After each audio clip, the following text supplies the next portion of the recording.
हम आज बताने जा रहे हैं 12th का नया चैप्टर, फर्स्ट चैप्टर जो 12th का है वो बताने जा रहे हैं। वो चैप्टर से 10 नंबर का क्वेश्चन पूछता है, एकदम 10 नंबर कंफर्म है तुम लोगों का। ये 10 का 10 एकदम गारंटी के साथ एकदम 100%। आओ तो लिख के देंगे कि 100 का 100 तुमको 10 का 10 आएगा। इसका पहला चैप्टर है एनपीओ, इसको है नॉट फॉर प्रॉफिट ऑर्गेनाइजेशन। ये ऐसे संगठन है, कुछ ऐसे संगठन होती है जो सिर्फ समाज सेवा करने के लिए बना ही गया है। जैसे कुछ कॉलेजेस हैं, कुछ क्लब हैं, कुछ हॉस्पिटल हैं। वो क्या करता है कि वो नॉट फॉर प्रॉफिट, वो कहता है कि नहीं हमको लाभ नहीं कमाना, हमको सिर्फ समाज को सेवा करना है, हमको लाभ कमाना ही नहीं है। जैसे कॉलेज, हॉस्पिटल, मंदिर, मस्जिद, गिरजाघर, गुरुद्वारा वगैरह, ये सिर्फ लाभ इसको नहीं कमाना है, इसको सिर्फ है कि अपने धर्म, शिक्षा और लोगों को मोटिवेट करना है। क्या करना है? लोगों को मोटिवेट करना है, जिसको बोलते हैं नॉट फॉर प्रॉफिट ऑर्गेनाइजेशन। ये क्या करता है कि अगर चलाने के लिए इसके तो कुछ कैश आना चाहिए, कुछ खर्च करेगा, तो उसके लिए अपने ये 3 खाता बनाता है। अकाउंट्स अपने हिसाब किताब रखने के लिए ये अपने 3 खाता बनाता है। पहला बनाता है रिसीव्ड एंड पेमेंट अकाउंट, ठीक है। दूसरा बनाता है इनकम एंड एक्सपेंडिचर अकाउंट। तीसरा बनाता है बैलेंस शीट। ये बनाता है कि रिसीव्ड एंड पेमेंट अकाउंट, इसके पास पैसा आया तो कितना आया और गया तो कितना गया, इसके लिए बनाता है रिसीव्ड एंड पेमेंट अकाउंट। दूसरा बनाता है इनकम एंड एक्सपेंडिचर अकाउंट। देखता है कि भाई मेरा कोई भी संस्था चलाने के लिए इनकम की आवश्यकता होती है। समाज सेवा, कोई भी समाज सेवा करो, कोई भी काम करो, अगर आपके पास कैश नहीं है, इनकम कहीं से नहीं आ रहा है, तो आपकी वो समाज सेवा नहीं कर सकते। उसके लिए आपको क्या करना पड़ेगा? कहीं ना कहीं से इनकम करना पड़ेगा, फिर उसमें आप खर्च कीजिएगा। तो उसके लिए बनाना पड़ेगा इनकम एंड एक्सपेंडिचर अकाउंट। जैसे जस्ट लाइक तुम लोग पढ़े हो 11th में, just like profit and loss account. जैसे प्रॉफिट एंड लॉस अकाउंट ये बनाया था कितना का पैसा एक्सपेंस किया उस साल में, कितना खर्च किया, कितना इनकम हुआ, कितना खर्च किया। तो इसका नाम चेंज करके हम लोग बनाते हैं इनकम एंड एक्सपेंडिचर अकाउंट, क्योंकि ये लाभ कमाने के लिए हम नहीं बना रहे हैं, ये तो हम समाज सेवा कर रहे हैं। उसके स्थान पर बनाता है income and expenditure account. Balance sheet same है, जो पहले हम लोग पढ़ चुके हैं 11th में, कि मेरे पास एसेट्स कितना है, लायबिलिटीज कितना है, बस उसमें कोई परिवर्तन नहीं है। अब है कि जो हम लोग इसमें जानेंगे received and payment account. Received and payment just cash account, या इसको कैश बुक बोल सकते हो, ठीक है। Just like cash book. Cash book में होता है कि तुम्हारे पास कितना पैसा आया वो कितना पैसा गया, वो किसी साल का पैसा हो। जैसे रिसीव्ड इनफ्लो ऑफ कैश, इसको तुम्हारे पास पैसा आया तो कितने आया। पेमेंट, अगर पेमेंट गया तो कितना किया। आउटफ्लो ऑफ कैश, आउटफ्लो मतलब जो तुम्हारे संगठन से पैसा जाता है उसको आउटफ्लो ऑफ कैश बोलते हैं। जो संगठन में पैसा आता है उसको इनफ्लो ऑफ कैश बोलते हैं। तो अगर तुम्हारे पास पैसा आता है तो उसको बोलेंगे इनफ्लो ऑफ कैश। अगर तुम्हारे पास से कैश जाता है उसको बोलेंगे आउटफ्लो ऑफ कैश। यानी तो जो रिसीव्ड पेमेंट अकाउंट में या कैश में तुम लोग पढ़े हो कि जितना रिसीव्ड होती है उसको बोलते हैं रिसीव्ड, जो पेमेंट करते हैं उसको बोलेंगे पेमेंट। तो पेमेंट और रिसीव्ड भी होता है, 2 तरह से कर सकते हैं इसको।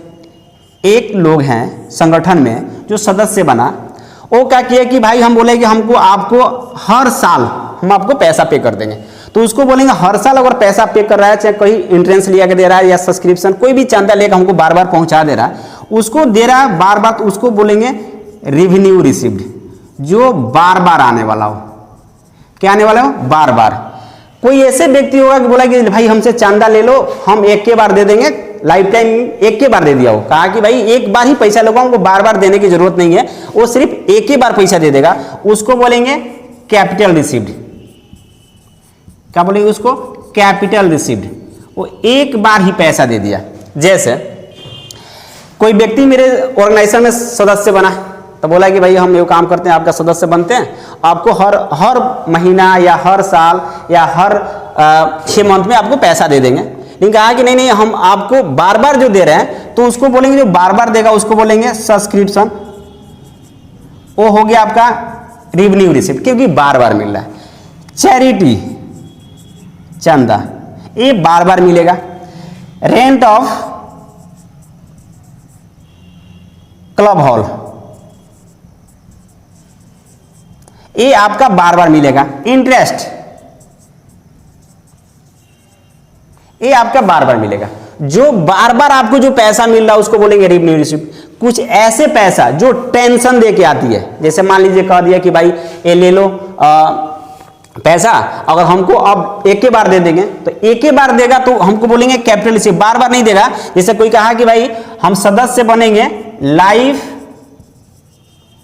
मेंबरशिप फी, एक ही बार हमसे पैसा ले लीजिए, हम बार बार देने वाले, एक ही बार पैसा दे दिया, जब तक मेरा ऑर्गेनाइजेशन रहेगा तब तक ये पैसा नहीं देगा, एक ही बार ही पैसा देगा। और लाइफ टाइम ऑर्गेनाइजेशन जब तक रहेगा तब तक ये सदस्य बन के रहेगा। ऐसे लोग बहुत से कम होते हैं, तो उसको लिए लाइफ मेंबर फी। जैसे होता है लीगेसी, एक कोई व्यक्ति वसीयत में लिख के चला गया कि भाई अगर हम जब तक जिंदा हैं तब तक तो मेरा है, जिस दिन मरेंगे सारी प्रॉपर्टी जो है ना वो चला गया किसका, ऑर्गेनाइजेशन का, इसको बोलेंगे क्या, तो लीगेसी, उसको बोलेंगे लीगेसी, क्योंकि एक बार ही आया तो उसको बोलेंगे कैपिटल रिसीव्ड। जैसे sales of assets, sales of assets, अगर कोई भी संपत्ति बेचते हो तो एक बार ही पैसा आता है, उसको बोलेंगे सेल्स ऑफ एसेट्स। अगर जो बार बार आता है, फिर एक बार बता रहे हैं, ध्यान से सुनना, जो बार बार आता है, जो बार बार मिले उसको बोलते हैं रेवेन्यू रिसीप्ट। जो एक बार ही मिले उसको बोलेंगे कैपिटल रिसीप्ट। एक बार, ये इसको बोलेंगे कैपिटल रिसीप्ट। जो एक बार मिलेगा उसको कैपिटल रिसीप्ट, जो बार बार मिलेगा उसको रेवेन्यू रिसीप्ट। ये चलेगा revenue receipt and payment account में। दूसरा है आपको पेमेंट्स, तो पेमेंट भी हम लोग करते हैं दो तरह से, एक होता है रेवेन्यू पेमेंट, रेवेन्यू पेमेंट, दूसरा बोलते हैं कैपिटल्स पेमेंट।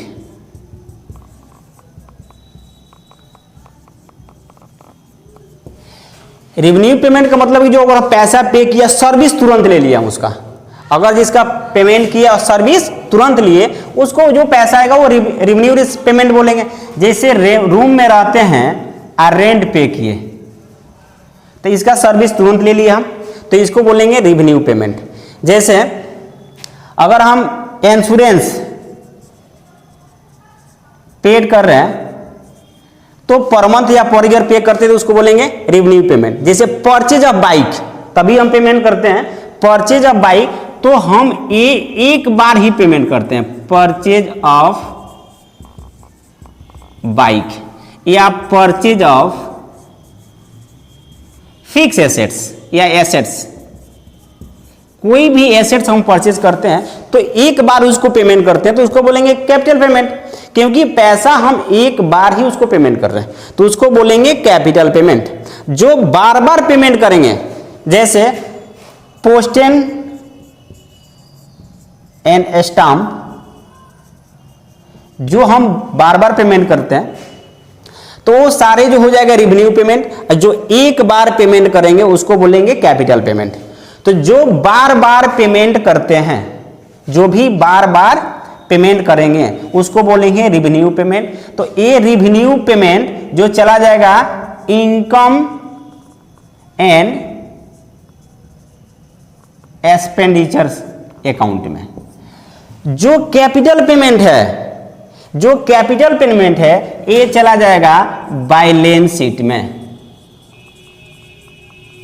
कहां चला जाएगा, बैलेंस शीट में। इधर है जो रेवेन्यू पेमेंट होगा ये चला जाएगा इनकम एंड एक्सपेंडिचर अकाउंट में, और जो कैपिटल पेमेंट है ये चला जाएगा बैलेंस शीट में। लेकिन एक कैपिटल रिसीव्ड जितना होगा ये बैलेंस शीट के लायबिलिटी साइड में, लायबिलिटी साइड में। कल डालेंगे इसका दूसरा पार्ट जो सबसे जबरदस्त होगा। इस बार इसको एक बार अच्छे से समझ लेना कि एक रिसीव्ड एंड पेमेंट अकाउंट क्या है। तो रिसीव्ड एंड पेमेंट अकाउंट ये होता है रियल अकाउंट, रियल अकाउंट्स। तो रियल अकाउंट्स में होता है कि debit what's come in, credit what goes out. अगर तुम्हारे पास कितना पैसा आया उसको डेबिट कर देंगे, वो आपके पास कैश गया उसको क्रेडिट कर देंगे। यानी किसी साल का पैसा हो, अरे भाई वो 10 साल पहले का हो या 10 साल बाद का हो, कोई फर्क नहीं पड़ने वाला है, जैसे कोई लड़का आया बोला कि सर हम 2017 में आपके पास पढ़े थे, ये पैसा बाकी था, ले लीजिए। तो भाई हम ले लेंगे, छोड़ेंगे क्यों? उसको बोलेंगे रिसीव्ड, उसको बोलेंगे रिसीव्ड, हम नहीं छोड़ने वाले, किसी साल का पैसा होगा ले लेंगे। कोई लड़का बोला कि सर भाई ले लीजिए फी, हम बीकॉम पार्ट 1 में आएंगे 23 में या 24 में पढ़ेंगे, अभी पैसा ले लीजिए। तो हम क्या करेंगे? उसको ले लेंगे। किसी साल का पैसा हो हम आराम से रख लेंगे, उसको बोलेंगे, उसको सारे दिखाएंगे रिसीव्ड एंड पेमेंट। वो किसी साल का पैसा हो, वो 17 का हो, 18 का हो, 19 का हो, 20 का हो, 21 का, 22 का, 23 का, 24 का, 25 का, 27 का, 28, किसी साल का पैसा हो, सारे पैसा कहाँ दिखाते हैं? Received and payment account. इसमें तुमको ये टेंशन नहीं लेना है कि इसको दिखाएं या नहीं, इतना समझ लो कि कौन उसमें रिसीव्ड है और कौन पेमेंट है। तो जो जितना रिसीव्ड होगा उसको रिसीव्ड साइड में, वो किसी साल का पैसा हो, या वो 16 का हो, या 17 का हो, या 18 का हो, किसी साल का पैसा हो, ये सारे रिसीव्ड साइड में हम लोग दिखा देंगे। पेमेंट, किसी साल का पेमेंट कर रहे हो भाई, सारे कहाँ दिखा देंगे? पेमेंट साइड में। तो इसको ध्यान रखना, रिसीव्ड एंड पेमेंट अकाउंट कौन सा अकाउंट है? तो रियल अकाउंट है। इसमें दो चीज इस पे ध्यान देना कि रिसीव्ड करते हैं तो दो, एक रेवेन्यू रिसीव्ड, दूसरा होगा कैपिटल रिसीव्ड। रेवेन्यू रिसीव्ड जो होगा जिसका बार बार उसका तुम्हारा इनकम हो रहा हो, आपके ऑर्गेनाइजेशन में ये लोग बार बार जो पैसा आ रहा है उसको बोलते हैं कौन सा रिसीव्ड? तो रेवेन्यू रिसीव्ड, जो बार बार हो, जो लाइफ में एक ही बार आए उसको बोलेंगे कैपिटल रिसीव्ड। क्या बोलेंगे? Capital received. इसमें जो पेमेंट करते हैं, फिर एक बार बता रहे हैं कि जो बार बार पेमेंट करते हैं, जिसका सर्विस हम तुरंत ले रहे हैं, जैसे हम गाड़ी खरीदे तो एक बार पेमेंट करेंगे तो उसको बोलेंगे कैपिटल पेमेंट। जैसे उसमें पेट्रोल डलवाएंगे तो बार बार डलवाएंगे, अगर उस खराब होती है तो हम रिपेयर कराएंगे तो बार बार कराएंगे, तो इसको बोलेंगे रिफिल पेमेंट, क्योंकि बिना पैसा दिए हुए तो रिपेयर होगा ही नहीं। अगर पंचर हो गया तो उसको बार बार हम बनवाएंगे तो किस में लिखेंगे? Revenue payment. अगर हम purchase of land, capital payment. अगर मान लीजिए कि कोई हमको दान दे दिया, डोनेशन फॉर बिल्डिंग, तो मेरे पास आ गया, तो कहां दिखाएंगे? कैपिटल रिसीव्ड हो जाएगा मेरा। ठीक है, इसके बाद हम अगला जो फर्स्ट वीडियो है, अगला वीडियो जो हम डालेंगे, ये रिसीव्ड एंड पेमेंट अकाउंट का टोटल क्वेश्चन तुम लोग से कराएंगे, एकदम लाइन बाय लाइन क्वेश्चन कराएंगे, एक भी क्वेश्चन तुम्हारा छूटेगा नहीं। या किसी भी आप कंपटीशन में जाओ, जैसे CUT, ये भारत का सबसे जबरदस्त इंट्रेंस है, इसको भी तुम लोग कवर कर लेगा और एक एक पॉइंट पड़ेगा। तो इसमें होगा कि कल इतना आप एक बार देख लीजिएगा, और फिर भी अगर आपका कल से दूसरा वीडियो आएगा मेरा जो रिसीव्ड एंड पेमेंट अकाउंट का, इससे भी ढाकर तुमको बताएंगे एकदम एक एक पॉइंट कि रिसीव्ड एंड पेमेंट अकाउंट और इससे कैसे बढ़िया हम सब क्वेश्चन बना सकते हैं। फिर कल हम मिलते हैं नेक्स्ट डे। Thank you.